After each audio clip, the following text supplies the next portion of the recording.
Hi friends welcome to my mini blog. आज मो मैंने बहुत खुशी कारण आज आम बारिपटे 8-10टी छतु फुटला पाଳ छतु नुहे फ्रेंड्स माटी छतु फुटीला ताकू आनी मु हलदी पानी भिजेकी 5-10 दिन रखी देती। पानी में भिजाइवा द्वारा कौन हम ना देहर जहाँ बाली फाली थी सब बाहर पड़ो परिष्कार हो। देखो मो छतु पूरा परिष्कार हो पूरा धड़ा धड़ा हो भल धुआधुई कर बस पी काटिया आपण बारे जब एमती माटी छतु फुटता है न फपाड़ी थे रांधिकी देखो नड़ा छतुटार भी आहरी टेस्ट लगे आमर अल्प होता तेणुक मुझे बारिपट जोड़े पोईपत्र तोली देती छतु और पोईपत्र मिसेकी भाजिकी देखिए ना केते बढ़िया लगुच मुझे थरुटे खाई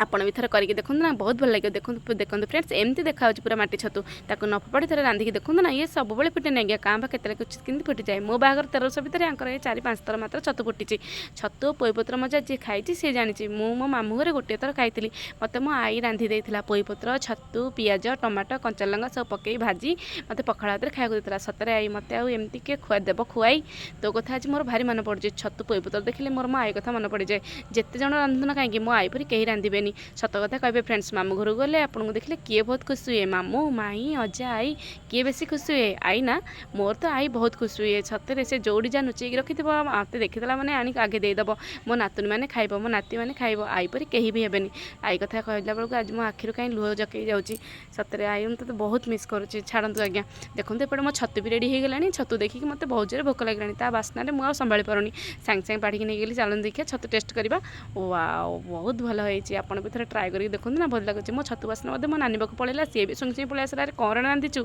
बहुत भल बास्ना हो नानी केमती लगुच बहुत भल होती आपको जब आम वीडियो भल लगता है तो लाइक शेयर सब्सक्राइब करेंगे बाय बाय।